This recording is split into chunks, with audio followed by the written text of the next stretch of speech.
If you ever sat down to watch a Grand Prix motorcycle race in the 80s or 90s, or were lucky enough to witness one live, then you know why folks still call it the last wild era of MotoGP. Back then, speed wasn't tempered by software. There was no traction control, no ABS, no digital guardian angels, just raw machines, and the men brave or crazy enough to ride them. Every lap was a brawl. Engines screamed, tires smoked, and riders wrestled 500cc two-stroke monsters that wanted nothing more than to buck them off. Today's MotoGP, sure, it's faster, safer, cleaner, but for those who lived through the golden age, it can feel hollow.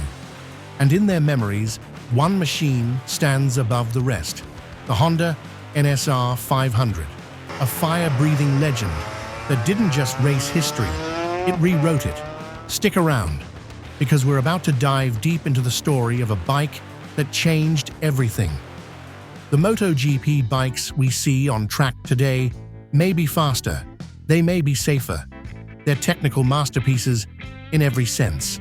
But to those who remember the golden era, when Rainey, Schwantz, Doohan, and Gardner ruled the grid, something important feels like it's gone.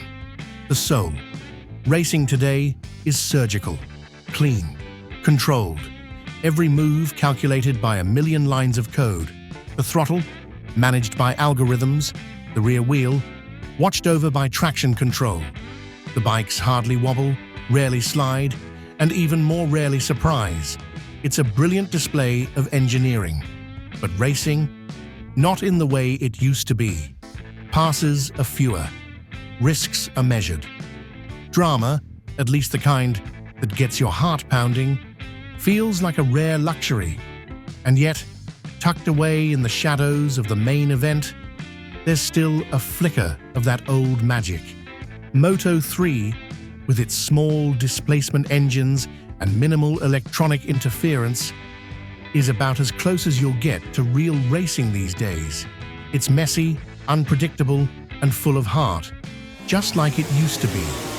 That's why when folks reminisce about the past, they don't just remember the races, they remember the chaos, the violence, the wild unpredictability of 500cc two-strokes with no rider aids, no forgiveness, and no rules besides hold on.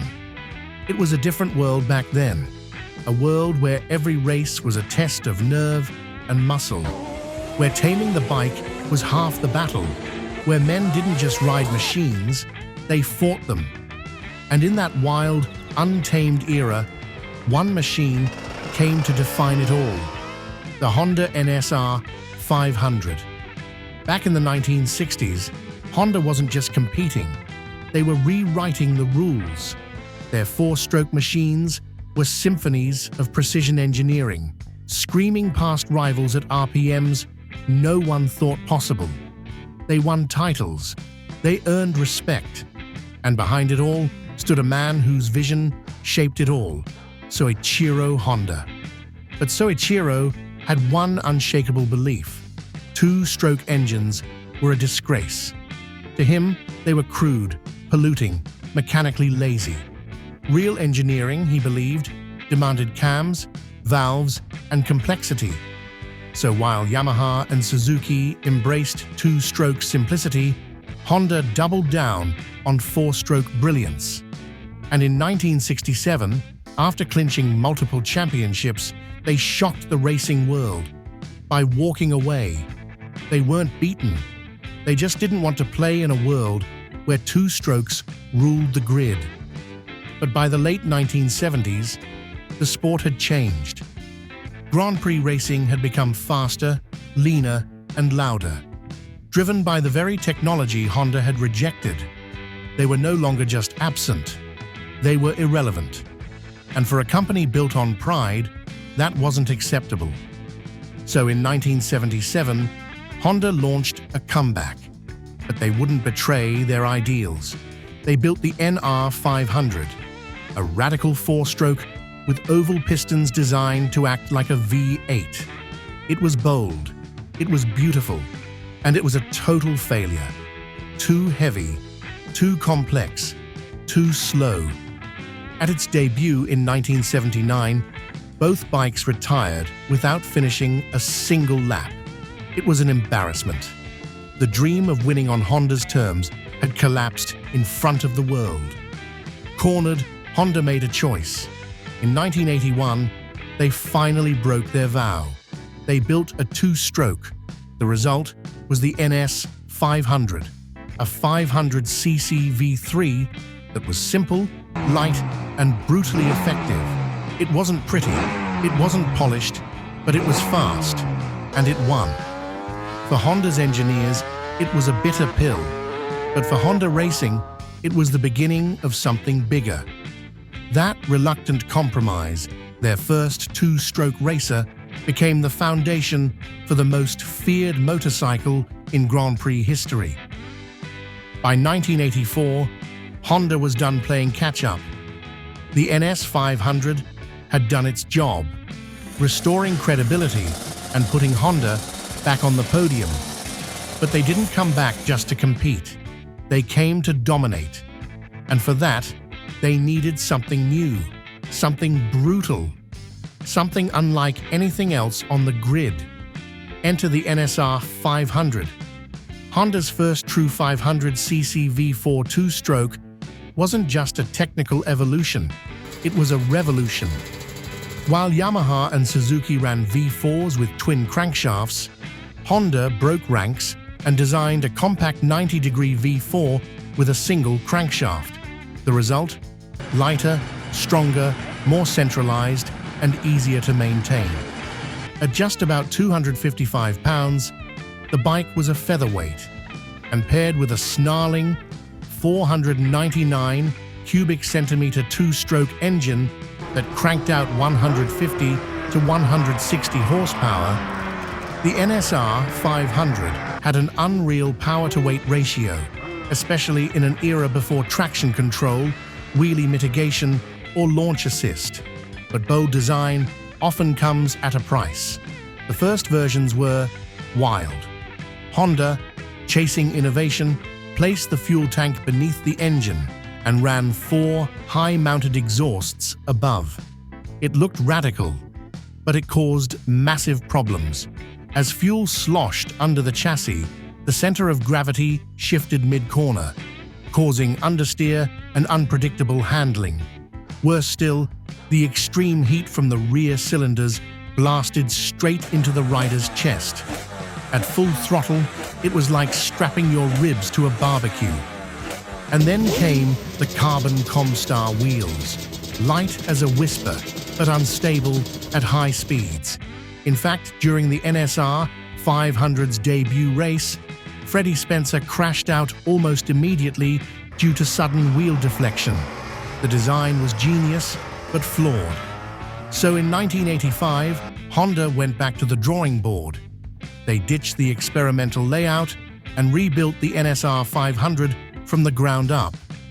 A new aluminum twin-spar frame, traditional fuel tank on top, revised exhaust routing, and a stiffer, more predictable chassis. It wasn't just a fix, it was a transformation. And that year, the results spoke loud and clear. Freddie Spencer, aboard the reworked NSR 500, not only dominated the 500cc class, he also won the 250cc championship in the same season. A double title no one had ever pulled off before or since. The message was clear. The NSR 500 wasn't just back. It was terrifyingly fast, brutally effective, and only just getting started. But Honda wasn't interested in winning some of the time. They wanted domination. And in 1992, they flipped the script again. They called it the Big Bang engine. Now don't let the playful name fool you. This wasn't a marketing gimmick. It was a radical rethinking of how a 500cc two-stroke V4 should breathe fire.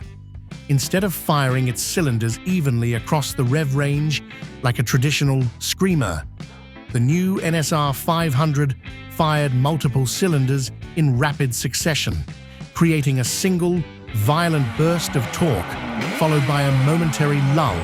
The idea? Let the tire grip, then rip.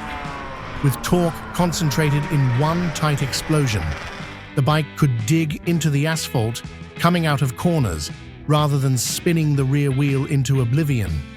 It didn't make the bike slower, it made it scarier and smarter. By then, the NSR500 was pushing close to 200 horsepower, yet it still weighed just around 265 pounds.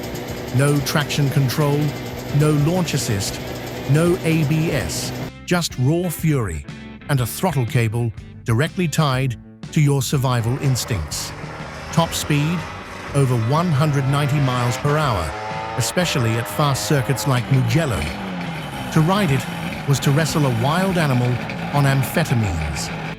Riders described the Big Bang NSR500 as riding a bronco with nitroglycerin in its lungs. One wrong twitch, one overconfident squeeze of the throttle, and you were airborne. But one man figured it out. Mick Doohan, the tough-as-nails Aussie, took this fire-breathing monster and tamed it.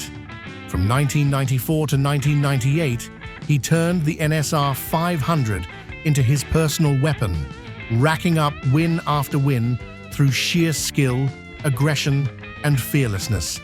His reign was so dominant, it forced every other team to either match Honda or get out of the way. Then came Valentino Rossi. By 2001, Rossi rode the final evolution of the NSR500 to championship glory. It was a perfect send-off, the last world title for a two-stroke in the Premier class before MotoGP switched to four strokes in 2002. Rossi called the bike a beast that teaches you respect, and he meant it. The Big Bang didn't just change the NSR500, it changed the sport. It proved that power without control isn't enough. But that control, when earned, makes power even more terrifying. And as the four-stroke era crept in, the world quietly realized this was the last of its kind.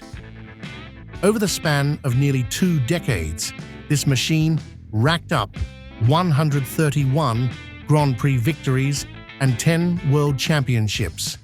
It wasn't a fluke, it wasn't a streak, it was a statement, a mechanical dynasty forged from fuel, fire, and fearlessness.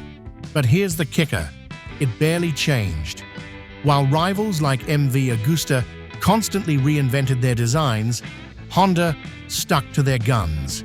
The NSR 500 retained its core architecture year after year, refining it with surgical precision rather than tearing it apart. It was evolution, not revolution. A machine that got sharper, meaner, and faster, but never lost its soul. In the racing world, it earned a nickname that says it all: the XR750 of road racing. Like Harley-Davidson's legendary flat-track monster, the NSR 500 wasn't just a bike, it was a cultural force. Riders respected it, teams feared it, fans adored it, and young racers grew up dreaming of taming it.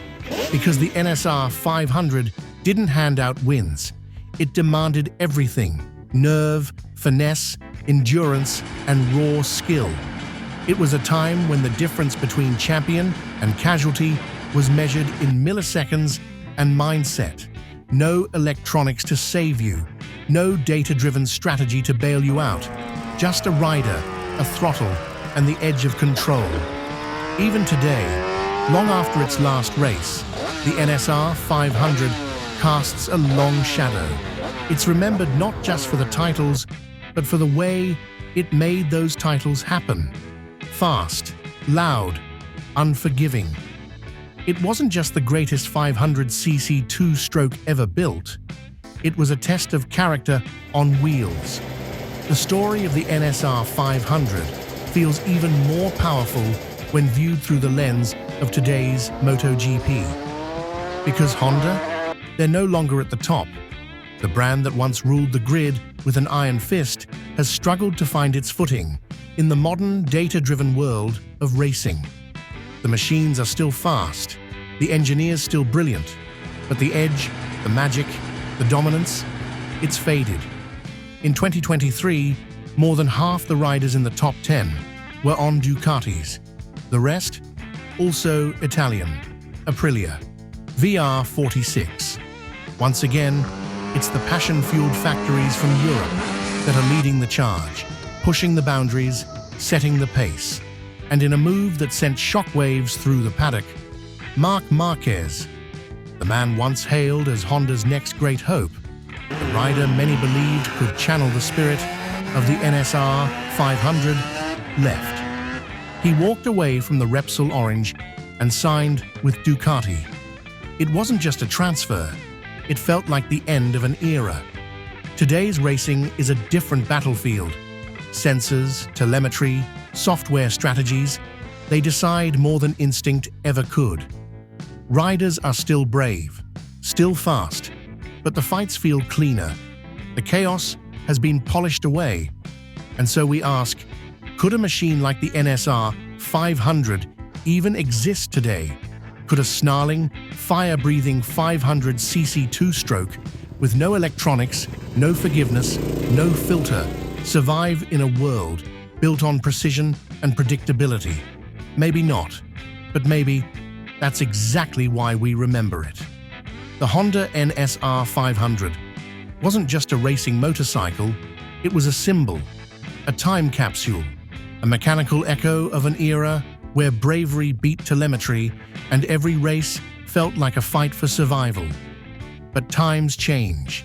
Software replaces instinct, noise becomes data, and machines like the NSR500 become legends. What about you? Did you ever see the NSR500 in action? Or maybe you've only heard its roar through old footage and faded memories. Drop your thoughts in the comments. We'd love to hear what this bike means to you.